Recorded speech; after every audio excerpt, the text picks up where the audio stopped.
Mu gitabo cya Papa Paul wa kabiri cyitwa Hope the World kuri paji 20 hari igika kigira kiti umusaraba ni wo kubahwa, mwubahe kubaha umusaraba bivuye mu kanwa kacu iteka ryose. Yarakomeje ati umusaraba ntabwo usanzwe ahubwo ni igiti cy'ubugingo kuri kiliziya no kwitura muri rusange. Aya magambo yagize ingaruka cyane ku bantu bizera Imana. Twese twemera ko umusaraba ari wabaye intwaro yo gutsinda urupfu. Ariko ibi by'umusaraba Paul yabigarutseho mu ibaruwa yandikiye Abanyekolosi cyangwa Abakolosayi bitewe n'idini ryawe. Igice cya kabiri mu 13 kugeza ku 14 yarabandikiye ati mwebwe mwari mwapfuye muzira ibyaha byanyu, umubiri wanyu wandavuye, none Imana yabasubije ubugingo hamwe nawe tubabara ibicumuro byacu byose. Nugera ku rusengero rwose ruvuga ko rwa Gikristo biragoye kuzabura umusaraba cyangwa ikindi kintu kimeze nkawo, gishobora kuba ari umusaraba wa nyawo cyangwa igishushanyo cyawo. Kubizera Kristo umusaraba ni ikimenyetso cyo gucungurwa ndetse ibirenze ibyo bawufata nk'ikimenyetso cyo kwizera. Ese umuntu wese wemera akwiriye kugira umusaraba nk'ikirangantego cyangwa se ibendera. Ibyo babyerekana cyane iyo wabo apfuye bamuherekesha umusaraba bakawushyira hejuru y'imva nk'ikimenyetso cyo gucungurwa akaba agiye ku wundi buzima.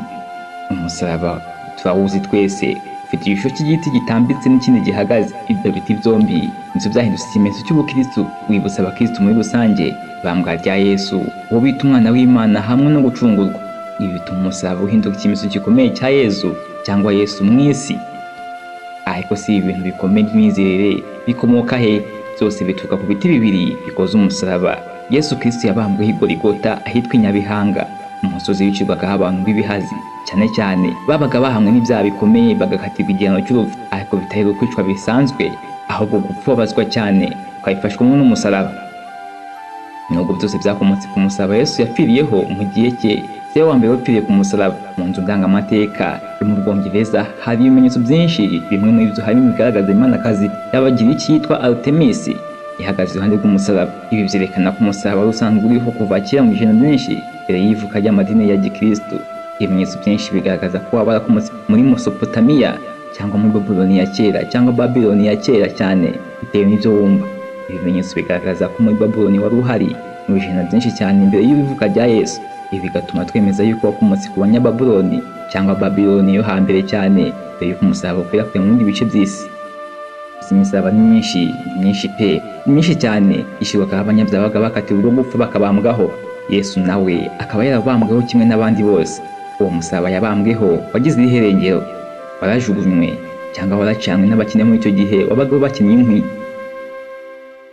Biremezwa yuko uwo musaraba Yesu yabambweho watumye umwami w'abami Constantine uyoboraga umugambi bukomeye bwa Roma mu myaka 300 ishize, watumye atsinda urugamba rwabereye mu kiraro cya Marivian aho yarahanganye na Maxentius. Baracakiranye barahangana bahangana intebe y'ubwami bwa Roma. None se uyu musaraba wafashaga iki mu gutsinda intambara? Ese koko ni nk'uko Constantine yabyemezaga kimwe n'abandi bayoboke ba Kiliziya umusaraba urimo amahirwe y'intsinzi cyangwa imitsindo? Ibyo ni Sam W. Kiki. Uyu munsi tugiye gusuzuma ku musaraba wabambwaho Yesu benshi bakaba bafata nk'umusaraba mutagatifu. Tumenye irengero ryawo, ese naho uri uyu munsi aho byemezwa ko ari Yesu Kristo yabambweho by'ukuri.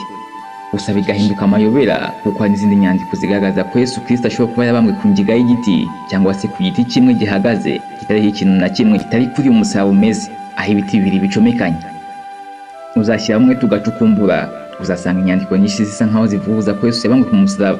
Izo nyandiko ziba zivuga ko Yesu cyangwa Yesu yabambwe ku giti kimwe gihagaze atari ibiti bibiri bisobekeranye. Ariko ibi byose turabiganiraho. Muhawe ikaze kuri Sam Kiki Story. Wasabaswa tuzarucika.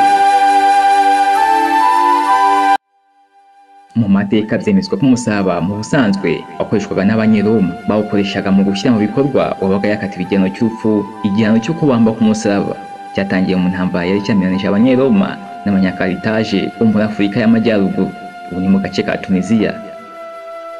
Bashyizeho icyo gihano bitewe n'uko wabaga yagihawe yapfiraga mu bubabare bukomeye cyane. Niyo mpamvu umusaraba byaje kurangira winjiye mu mvugo z'abantu, uhinduka ikimenyetso cy'ububabare ndengakamere, akavuga ko ari rwo rugero rwa nyuma rwo kubabara cyane mu buzima. Kubera ko Yesu cyangwa Yesu Kristo yari Umuyahudi kandi muri icyo gihe mu mwaka 32 Abayahudi bakorenzwaga n'ubwami bw'Abaroma bwari bukomeye. Yesu yabambwe ku musaraba, bityo umusaraba ubaye ikimenyetso cy'ubukristo kibutsa urupfu rwa Yesu, igitambo cyo gucungura abantu. Ubukristo bucyaduka bukiye mu ntangiriro ni ukuvuga mu kinyejana cya mbere kugeza ku cya 4. Byemezwa ko umusaraba utahise ukoreshwa nk'uko ukoreshwa ubu ngubu, batinyaga ko waterujije umubigisha kuko hari umuco wo gusenga imana zibaje mu mashusho runaka. Abantu bagatekereza ko uramutse ukoreshejwe ako kanya bishobora gutekerezwa ko ari ikigirwamana. Indi mpamvu ni uko ikoreshwa ryawo yegerezanywe n'abakoloni b'Abaroma, bityo washoboraga kubangamira inyigisho z'intumwa za Yesu Kristo cyangwa Yesu, kubera ko bizari guhita bigaragara ko ari ukwigisha cyangwa gukwirakwiza imyemerere ya Roma. Nubwo hari amashusho menshi cyane n'ibyahimbwe n'amadini bitagira ingano bigaragaza Yesu abambwe ku musaraba, akaba ari ibihamya bigaragaza ko aya madini yizera kandi ko yemera ko Yesu yapfiriye ku musaraba, ariko ntabwo abandi bantu bemera ko Yesu yawupfiriyeho, ndetse benshi barenga kutemera ko yawupfiriyeho bakavuga ko ari ikimenyetso cy'abagipagani kurenza uko cyaba ari ikimenyetso cya gikristo. Hari n'abantu barenga aho ngaho bakavuga ko Yesu ubundi atapfiriye ku musaraba. Nubwo iyi atari yo ngingo twaganiriyeho uyu munsi, ntabwo twabisimbuka. Igitabo cya Bibiliya abantu benshi bizera twatekereza ko aricyo cyatanga igisubizo ntakuka kuri iki kibazo. Muri Bibiliya ntagatifu ndetse na Bibiliya yera utamenya naho bitandukaniye, yaba Bibiliya yera na Bibiliya ntagatifu. Muri ibi bitabo twizera twemera handitsemo yuko Yesu yapfiriye ku musaraba rwose. Muri Matayo 37:40 handitsemo ko abamwitegerezaga bamwe ku musaraba ngo baramunyegaga bakamushinyagurira cyane, bamubwira bati niba uri umwana w'Imana manuka kuri uwo musaraba.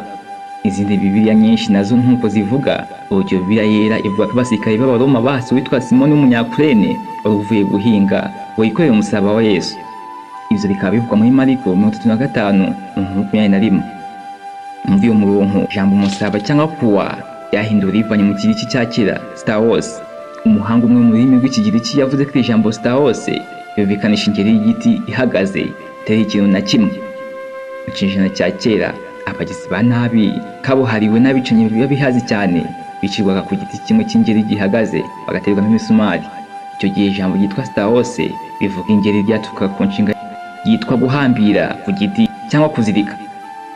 Hari kandi inkoranyamagambo imwe ivuga ko ubundi ijambo Stauos ryasobanuraga ingeri y'igiti cyangwa se igiti ushobora kubakisha uruzitiro, igiti gishobora kumanikwaho ikintu icyo ari cyo cyose, cyangwa ukaba wagishinga mu butaka kikazamuka hejuru. Abandi bashakashatsi bavuga ko ntawashidikanya ko mu mizo yo hambere umusaraba wari igiti kimwe gihagaze kitari ikintu na kimwe, ariko ku musozo wacyo kikaba kimeze nk'aho gisongoyeho.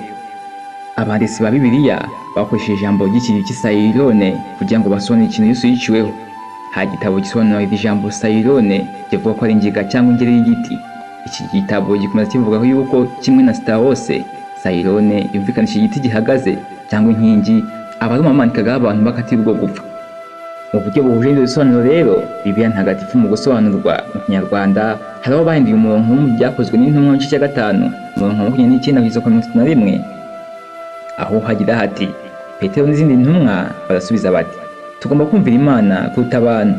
Imana y'abasekuruza bacu yazuye Yesu uwo mwishe mumanitse ku giti, niwe Imana yakoresheje mu bubasha bwayo ngo abe umutetsi n'umukiza kugira ngo ahe amahirwe Isiraheli yo kwisubiraho ababarirwa ibyaha. N'ubundi ahangaha ijambo igiti mu Kilatini rya Sairone, nubwo izindi Bibiliya zafashe ijambo Stauos bikayihinduramo umusaraba, abahinduye Bibiliya ntagatifu n'abafashe Sairone bahinduramo igiti.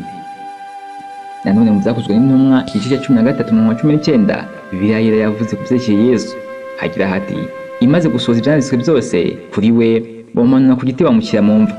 Ariko mu Bibiliya ntagatifu hose uko bahinduyemo gatoya, iri jambo bahinduramo umusaraba aho kuba igiti. Cya gitabo twize kuvuga kimaze gushingira kuri izo bisobanuro byose by'ibanze by'amagambo y'ikigiriki n'Ikilatini ayo Stauos mu kigiriki na Sairone mu Kilatini, banditse yuko ayo magambo yombi ntahuye n'umusaraba tubona muri iki gihe tukunze kubona n'abakristo ndetse no mu nsengero, umwe w'igiti gihagaze n'ikindi gitambitseho. Ngo mu by'ukuri cy'abanditsi b'amavanjiri bashaka kuvuga bakoresheje ijambo Stauos ntawe gihuye n'icy'abantu b'iki gihe bafata nk'umusaraba. Bibiliya yuzuye y'abayahudi tudakoresha cyane nawe yakoresheje imvugo igira iti igiti cyo kwicirwaho. Inyandiko nyinshi nk'izi ngizi zandikwa n'abashaka guhinyuza ibyanditswe n'abakristo. Amadini aha agaciro cyane umusaraba ndetse akawufata nk'ikimenyetso cy'ibanze ku myemerere ya gikristo, nuko nta kimenyetso batanga ko Yesu yabambwe ku musaraba utandukanye n'abandi babambweho. Bemera ko ari ikimenyetso cyo gucungurwa kwabo. Bibiliya ntagatifu yamya ko Yesu Kristo yabambwe ku musaraba, ariko umusaraba na mbere w'ubukristo wari usanzwe ukoreshwa n'amadini ya gakondo, Abanyegiputa cyangwa Abanyamisiri, Abanyasiriya no mu Bugiriki. Uyu musaraba gakondo uzwi ku izina rya Taucros wabaga ukozwe nk'inyuguti nkuru ya T, hari n'indi yitwaga Fine Forty Cross. Gusa umusaraba Yesu yabambweho wo ufatwa nk'umusaraba w'ukuri, bivuze ko hari indi misaraba itari y'ukuri. None se waba wagize gutekereza ku iherezo ry'umusaraba w'ukuri w'Abayahudi uwo Yesu Kristo yabambweho nk'uko ibyanditswe bitagatifu cyangwa ibyaha bivuga? Mu mateka n'inyandiko zitandukanye umusaraba ugaragara nk'ikimenyetso cy'agakiza ku bakristo, ariko nanone nk'ikimenyetso cy'igipagani cyakomotse kera mu banyamabuloni, mu banyegiputa no mu Bugiriki. None se koko umusaraba Yesu yabambweho urahari kugeza n'ubu, cyangwa ikimenyetso cyahinduwe n'abantu kugira ngo gihuze n'imyemerere mishya? Izo zose tuzabisesengura neza mu gice cya kabiri. Twazabatswa kuzajya ucishwa no mu mayobera yose. Njyewe Sam Kakidabule, mwakoze cyane kuba mwanteze amatwi iki kiganiro, kandi nkwibutsa ko amateka amayobera atagerangira, ahubwo ahora kwibutsa ko tugomba gucukumbura ukuri. Sangiza abandi rero, twandikire no muri comment.